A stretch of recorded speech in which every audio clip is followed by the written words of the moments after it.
ये आपका पहला चैप्टर जो था आपका कहानी का प्लॉट खत्म हो गया। आपको थ्योरी और प्रश्न उत्तर का वीडियोस देखना है तो आई बटन पर आपको लिंक मिल जाएगा, सारा वीडियोस बना हुआ है, आप देख सकते हैं।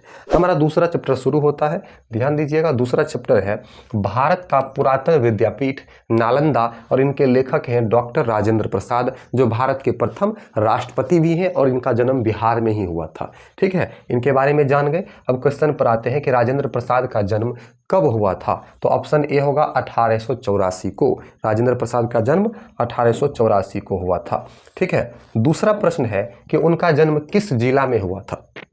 तो उनका जन्म जो था सारण जिला में हुआ था। ऑप्शन ए होगा, किस जिला में हुआ था, सारण जिला में हुआ था। ठीक है, आपका तीसरा प्रश्न है, तीसरा, उनका जन्म किस गांव में हुआ था। तो राजेंद्र प्रसाद का जन्म जीरादेई गांव में हुआ था। कौन सा, जीरादेई नामक गांव में हुआ था। ठीक है, चलिए आगे हम 4 नंबर के प्रश्न पर आते हैं। उनके पिता का नाम क्या था। राजेंद्र प्रसाद के पिता का नाम महादेव सहाय था। ऑप्शन ए होगा, क्या नाम था, महादेव सहाय। ठीक है, चलिए आपका 5 नंबर का प्रश्न है कि राजेंद्र प्रसाद किस विषय के अच्छे जानकार थे। तो राजेंद्र प्रसाद, ऑप्शन सी होगा, फारसी एवं संस्कृत, फारसी एवं संस्कृत के अच्छे जानकार थे।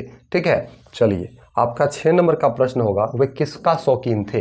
तो वे कुश्ती के शौकीन थे। राजेंद्र प्रसाद कुश्ती के बड़े शौकीन थे। ठीक है, चलिए आगे आपका 7 नंबर का प्रश्न है, उनकी मृत्यु कब हुई। तो राजेंद्र प्रसाद की मृत्यु 28 फरवरी 1963 को हुई थी। 28 फरवरी 1963 को हुई थी। ठीक है, देखिए सबसे पहले उनका नामांकन कहाँ हुआ था। तो सबसे पहले उनका नामांकन छपरा में हुआ था। कहाँ हुआ था, छपरा में हुआ था। 9 नंबर का प्रश्न है कि सबसे पहले उनकी पढ़ाई कौन से स्कूल से की थी। उन्होंने सबसे पहले कौन से स्कूल में पढ़ाई की। तो उनकी पढ़ाई हाई स्कूल में हुई थी। पहले उनकी पढ़ाई कहाँ हुई थी, हाई स्कूल में। ठीक है, अगला है कि हाई स्कूल में वे किस दर्जे में रखे गए। तो हाई स्कूल में वे 8वें दर्जे में रखे गए। कौन से, 8वें दर्जे में रखे गए, क्योंकि हाई स्कूल से ही पढ़ाई शुरू किए थे। अगला क्वेश्चन है, वार्षिक परीक्षा में कौन सा स्थान पर आए थे। वार्षिक एनुअल एग्जाम होता है ना, तो वार्षिक परीक्षा में वे कौन से स्थान पर आए थे। तो प्रथम स्थान पर आए थे। कौन से स्थान पर, प्रथम स्थान पर। 12 नंबर प्रश्न है कि विद्यालय के प्राचार्य प्राप्तांक से क्या हुए। मतलब उनको जो अंक प्राप्त हुआ उससे विद्यालय के प्राचार्य क्या हुए, तो प्रसन्न हुए, अच्छा अंक लाए, उत्तीर्ण हुए, फर्स्ट हुए। तो इससे क्या हुए, विद्यालय के प्राचार्य खुश हुए। 13 नंबर का आपका प्रश्न है कि प्राचार्य ने उनको कैसी प्रोन्नति दी, मतलब कैसी उन्नति उनको दी। तो दोहरी, दोहरी मतलब होता है ना कि एक क्लास तरपा देना, डबल कर दिया, डबल उन्नति इनको राजेंद्र प्रसाद को प्राचार्य महोदय दिए थे। 14 नंबर का प्रश्न है कि वे किस वर्ष मैट्रिक परीक्षा पास किए थे। तो 1902 में, 1902 ईस्वी में वे मैट्रिक की परीक्षा पास किए थे। ठीक है, 15 नंबर में प्रश्न है कि मैट्रिक परीक्षा में वे कौन सा स्थान प्राप्त किए। तो मैट्रिक परीक्षा में वे प्रथम स्थान प्राप्त किए। कौन सा स्थान प्राप्त किए, प्रथम स्थान प्राप्त किए। 16 नंबर प्रश्न है, मैट्रिक परीक्षा में वो कौन से विद्यालय गए थे। तो मैट्रिक परीक्षा में वे कलकत्ता विद्यालय, कौन से विद्यालय, कलकत्ता विद्यालय गए थे। चलिए 17 नंबर प्रश्न है, वे कलकत्ता कोर्ट के वकील कब बने। कलकत्ता कोर्ट के वकील वे 1911 ईस्वी में बने थे। कब बने थे, 1911 ईस्वी में बने थे। चलिए 18 नंबर का आपका क्वेश्चन है कि 1916 ईस्वी में वे वकालत करने के लिए कहाँ चले गए। तो 1916 ईस्वी में वकालत करने के लिए वे पटना चले गए। ऑप्शन नंबर ए सही होगा, कहाँ चले गए, तो पटना चले गए। ठीक है, 19 नंबर का प्रश्न आपका है कि वे संविधान सभा के कौन से अस्थायी सदस्य रहे। तो वे संविधान सभा के प्रथम अस्थायी सदस्य रहे। ठीक है, सारा ध्यान रखते जाइएगा, ध्यान से देखिएगा तो याद आपको हो जाएगा। ठीक है, देखिए अगला है 20 नंबर का प्रश्न, भारतीय गणतंत्र के कौन सा स्थान राष्ट्रपति का हुआ है। तो भारतीय गणतंत्र में राष्ट्रपति का प्रथम स्थान होता है, उनको देश का प्रथम नागरिक माना जाता है। ठीक है, अभी तक लाइक नहीं किए हैं तो लाइक कर दीजिए आप लोग। अगला प्रश्न है, जब वे छात्र थे तो उनके जीवन की महत्वपूर्ण घटना क्या थी। तो जब वे छात्र थे तो उनके जीवन की महत्वपूर्ण घटना बंग भंग आंदोलन था। कौन सा आंदोलन, बंग भंग आंदोलन था। ठीक है, चलिए आगे बढ़ते हैं। आपका 22 नंबर का क्वेश्चन है कि महेश नारायण और सच्चिदानंद सिन्हा का सहारा पाकर किसकी स्थापना की।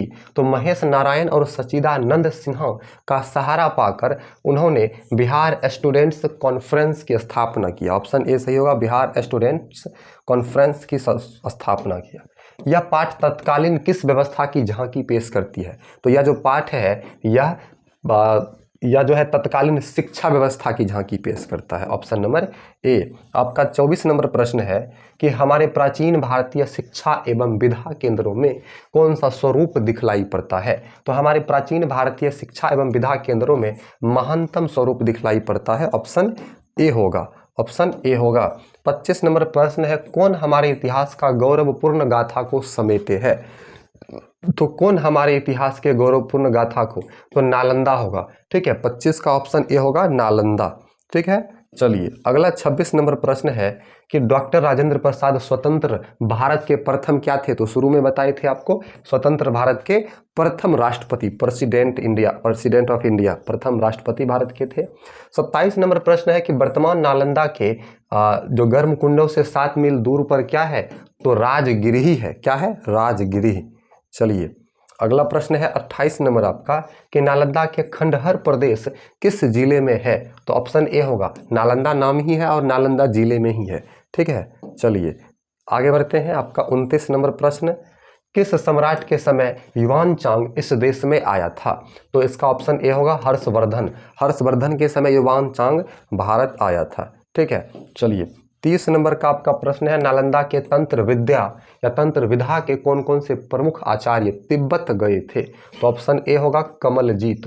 कौन गए थे? कमलजीत। ठीक है, चलिए आपका दूसरा चैप्टर खत्म हुआ। लाइक करके सब्सक्राइब कर लीजिए और पूरा आपको समझना है और क्वेश्चन आंसर भी जानना है तो इसके लिए आप हमारी फुल वीडियो को जरूर देखें, इसका भी बना हुआ है। अगला आपका चैप्टर है जिसका नाम है ग्राम गीत का मर्म। क्या नाम है? ग्राम गीत का मर्म। और इसके लेखक कौन है? लक्ष्मी नारायण सुधांशु। ग्राम गीत के मर्म पाठ का लेखक कौन है? लक्ष्मी नारायण सुधांशु। आपका ऑप्शन नंबर बी सही होगा। दूसरा प्रश्न है कि लक्ष्मी नारायण सुधांशु का जन्म कब हुआ था? लक्ष्मी नारायण सुधांशु का जन्म 18 जनवरी 1908 को हुआ था। कब हुआ था? 18 जनवरी 1908 ईस्वी को हुआ था। ठीक है, चलिए तीसरा प्रश्न है कि उनका जन्म किस जिला में हुआ था? तो उनका जन्म पूर्णिया जिला में हुआ था। किस जिला में हुआ था? पूर्णिया जिला में हुआ था। 4 नंबर प्रश्न है, उनकी प्रारंभिक शिक्षा कहाँ से शुरू हुई थी? तो उनकी प्रारंभिक शिक्षा गांव और शहर से शुरू हुई थी। कहाँ से? गांव और शहर से शुरू हुई थी।